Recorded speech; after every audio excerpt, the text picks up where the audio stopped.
Hey, did you hear that story about the boy who fought in a war at age 13, got cut across the face by the enemy, then grew up to become the President of America, but also fought in dozens of duels, during one of which he got shot in the chest, yet still won the duel, was a super racist man who genocided Native Americans by the thousands, yet also adopted a Native American kid while he was doing that, survived an assassination attempt when he was 67 years old, and then beat the assassin half to death with his walking cane. And when he finally died, this man's pet parrot had to be kicked out of the funeral because the parrot was swearing too much.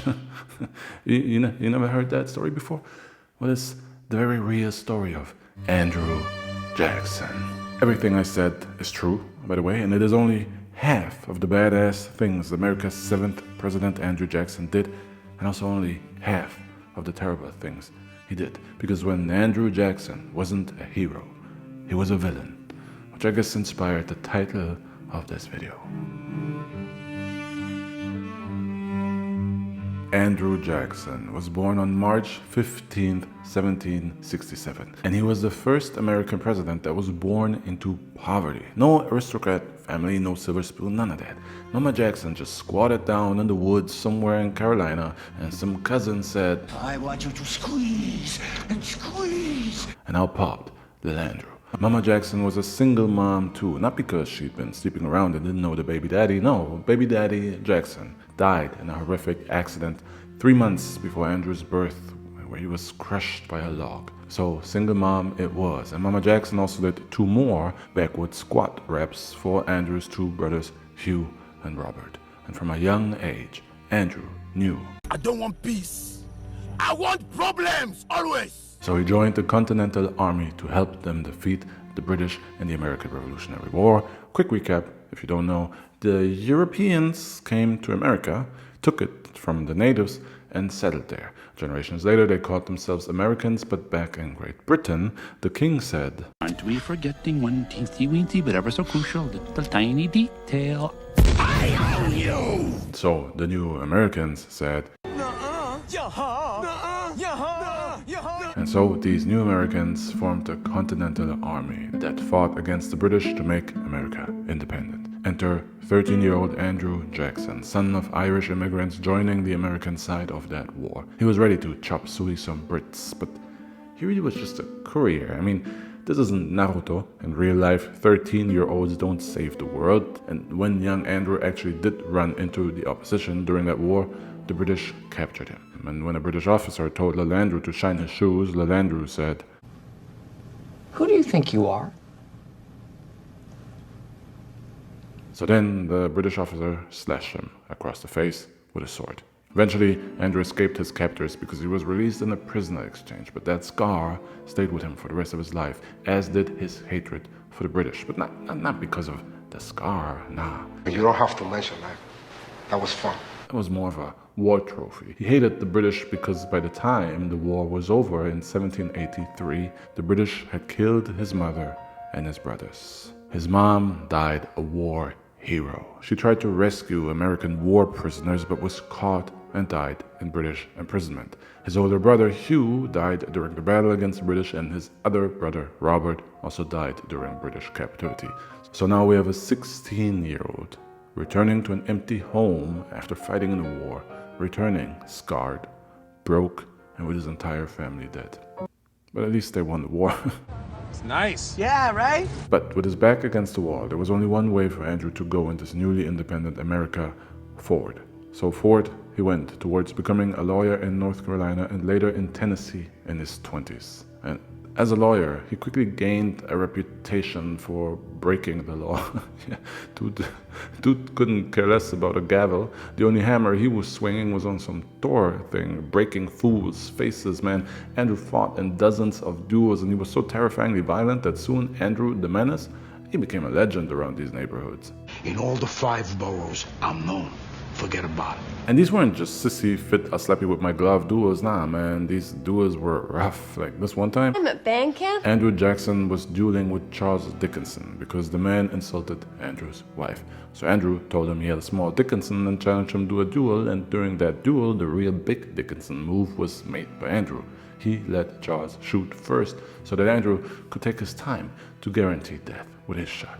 And so Charles did shoot first, shot Andrew in the chest, but our guy Andrew, man, he didn't flinch. He just stood there, calmly raised his gun, and shot Charles in the Dickinson. Or in the head, I don't know. But he killed the guy and won the duel. As for the bullet in his chest, it stayed with Andrew for the rest of his life because the extent of medicine at the time was basically to drink some turpentine or whiskey and suck it up. So dislodging bullets stuck near vital organs in the chest, no, the doctors were like, bro, I'm good, thank you. Oh, and I mentioned a wife whose honor was insulted by this Dickinson. That wife was Rachel.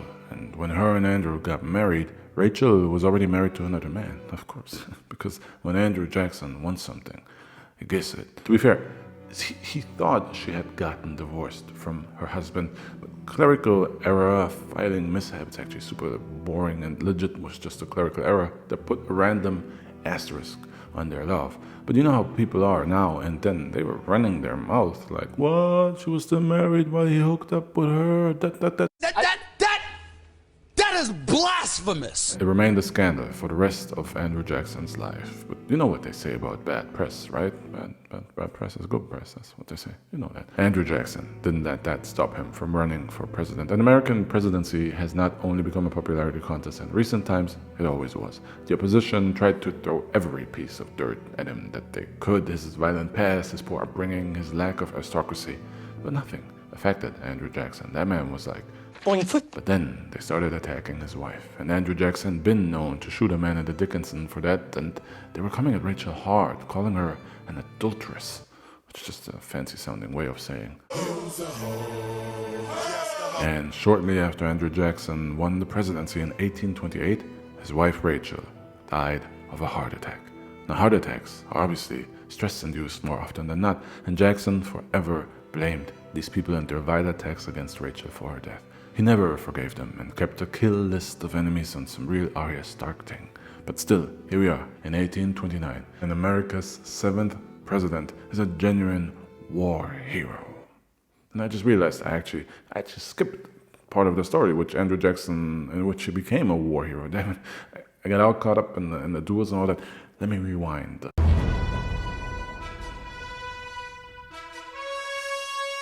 The British are back for the sequel nobody in America wanted. They're trying to take New Orleans first and then the rest of America from there. Andrew Jackson, at the time is 47 years old, had a solid number of duels under his belt and a scar on his face to remember that the British killed his entire family. He was a made man and he wanted payback. Payback time. Andrew Jackson was also a major general in the American Army, which wasn't much of an army at the time. To oppose the British, Andrew had to pull together a ragtag army of regular Joes, volunteers, pirates, freed slaves, natives. Man, my guy Andrew seriously led the village people against the professional British army into battle to defend New Orleans. In total, Jackson had about 3,000 odd men, and the British had 8,000 soldiers. But Andrew Jackson fortified New Orleans, barked orders, showed his men how to fight, and by the time the war in New Orleans was over, the British had lost over 2,000 men and Andrew Jackson had lost 70. To make this even better, the war was already over by that time. Great Britain had already signed the treaty to recognize America's independence, but Andrew Jackson simply hadn't heard the news yet. Maybe he chose not to hear them, but either way, this was how he got his revenge against the British and became a war hero known as Old Hickory, because he's a hick whose mama squatted him out in the woods, and he's a tough son of a gun that chews glass and asks for a second. So Old Hickory it was. After the war against Great Britain, the newly independent Americans fought a war against the actual Native Americans to strip them of their independence, and Old Hickory was leading the charge. Andrew Jackson led brutal attacks against the Native Americans during the Creek War and forced the tribe to give up millions of acres of land. In this war, him and his men killed 800 Native Americans to steal their lands from them, and yet, somehow, in this war, Old Hickory Andrew also adopted a Native American boy as a son after he killed his family. That's messed up. That boy's name was Linkoya, and he was the original inspiration of one of history's greatest heroes. You might have never heard this, but this boy, Linkoya, grew up to become a man that later inspired Batman. And he was a hero to the natives who almost single-handedly took down America in his quest for revenge. No, I'm just kidding. He was adopted at age 10 and sadly died of tuberculosis at age 16. It actually sucks. But after adopting a Native American son, Andrew Jackson changed. He realized that Native Americans are also humans with feelings and rights and that they deserve... I'm kidding again. Andrew Jackson couldn't care less about Native Americans. Man, after he was president, he signed the Indian Removal Act, which might as well be called the Native American Genocide Act. It forced 60,000 Native Americans from their ancestral lands, with death being optional but welcome. And Andrew Jackson did that as president, so that's where we get back to when Andrew Jackson won the presidency in 1829. Despite the opposition's attempts to ruin his reputation and slander his wife, Andrew Jackson won in a landslide because he painted himself as the president of the people, the bro, good old Hickory from the block, from the backwoods, the dude that had been in bar fights side by side with the common man, fought in wars with them, drank with them. Andrew Jackson was the people's champ, loved by the Millions! These aristocratic, pompous politicians stood no chance against him, and their attempts to ruin Andrew's reputation or that of his wife, it only pissed Andrew Jackson off. President Jackson was the first president to be elected without being from the aristocracy, and once he was in office, good old Hickory, man, he did whatever the hell he wanted.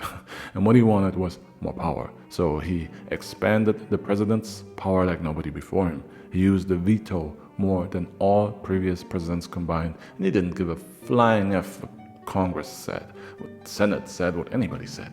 His word was law because he spoke with the people's voice. He knew how they thought, what they wanted. He represented them. The people's champ was the closest thing young America ever came to a dictator in its 40-year history. And to make sure it stays that way, Andrew Jackson fired a bunch of government officials and filled their positions with his buddies. Were they qualified? Not even close. But it didn't matter because if Andrew Jackson wants it, then That's the bottom line, 'cause Stone Cold said so. if you were a loyal bro to Andrew, you got a job. It was as simple as that. Andrew Jackson turned the government into a loyalty reward club, and anybody else, which was basically all the elites, old Hickory hated him with a passion. So he decided to take down the Bank of the United States because he didn't like the corrupt, undemocratic elites that controlled it. And it's a bit more complicated than what I'm about to say, but basically he vetoed a bunch of stuff, pulled some funds, and ruined the bank. Unsurprisingly, this was followed by some serious economic instability, and to this day, his supporters say he saved America from financial aristocracy, while others say he wrecked the economy. And while we're on familiar things presidents did and do, Andrew Jackson also liked to slap states that didn't support him with tariffs, which meant they had to pay more for imported goods from other states. And one of those states was South Carolina. Obviously, South Carolina fought back against these suggested tariffs, but Andrew Jackson simply said, "If you let my daughter go now, that'll be the end of it. I will not look for you. I will not pursue you. But if you don't, I will look for you. I will find you. And I will kill you." And I'm not just using the meme here. Seriously, Andrew Jackson literally said, "Try it, and I will send in the army."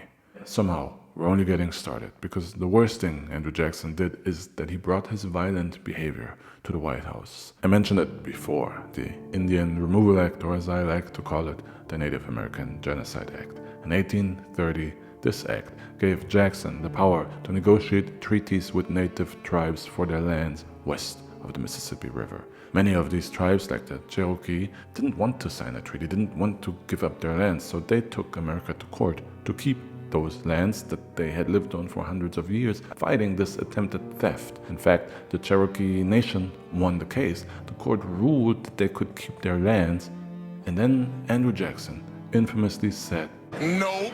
well, he didn't say it quite like that. He said, "John Marshall has made his decision. Now let him enforce it." Andrew completely ignored the court ruling and set in motion the aforementioned Indian Removal Act. 7,000 troops were sent to west of the Mississippi to take the natives' lands where, under threat of violence and fear, 60,000 natives from 5 tribes and 9 states were all moved into one state, Oklahoma. 4,000 of them died on the way there, and the other 56,000 were now all living in Oklahoma under horrendous conditions in a land that became a lawless land, simply known as the Indian Territory, a territory where crime was rampant and the natives lived in a sort of out-of-sight, out-of-mind scenario. In fact, it became so bad and was so lawless that criminals on the run from the law elsewhere settled down in the Indian Territory because the law wouldn't follow them there. Also, Andrew Jackson ruled that the natives could govern themselves in these lands since no one else cared to, but also that the natives had no jurisdiction over white Americans, over the new Americans, meaning these straight-up criminals that sought refuge here lived like kings and could do whatever they wanted to the natives without consequence. America sentenced the Native Americans to their own hell, called it Oklahoma, and chose to turn a blind eye to these parts of America while they got richer on the spoils of the lands they stole from them. If you want to know more about that specific chapter of American history in that territory, I already have a video where I cover Bass Reeves, the one lawman who was brave enough to bring justice to the Indian Territory. Andrew Jackson also had a lot of slaves, as was common at the time, but he was a bit more passionate than others about his slaves, and not in the compassionate kind of way. Even though he opposed the idea of an eventual succession of what would later become the Confederate States and would have seen them as traitors, Andrew Jackson was still deeply involved in the slave trade, was a huge fan of slavery, defended the enslavement of black people in his writings, and whenever slaves did rise up to fight for their freedom, Andrew Jackson violently crushed their slave revolts and killed them whenever possible. Andrew Jackson was the people's champ, the voice of the common man, only if you were white. Unsurprisingly, a president that is so polarizing invites assassination attempts, and Andrew Jackson actually survived his in 1835 when a man ran up to him on stage during a speech in Washington and tried to shoot 67-year-old Andrew Jackson with 2 pistols. Somehow, both pistols misfired. Then Old Hickory beat the assassin half to death with his walking cane. You can take Old Hickory out of the country, but you can't take the country out of Old Hickory. And so Andrew Jackson went on to live out his life in peace until he died at age 78. And the greatest legacy he left behind was arguably the modern Democratic Party, which he had formed to be the voice of the people, just like he believed he had been. And at Andrew Jackson's funeral on June 10, 1845, that voice was heard one last time. During the funeral, Andrew's pet parrot was present, and all the parrot did throughout the service of the late President Jackson, all the parrot did was swear and curse. So much so, and so loud, that the parrot had to be removed from the funeral. I couldn't possibly script a more fitting end for the life of the man that was.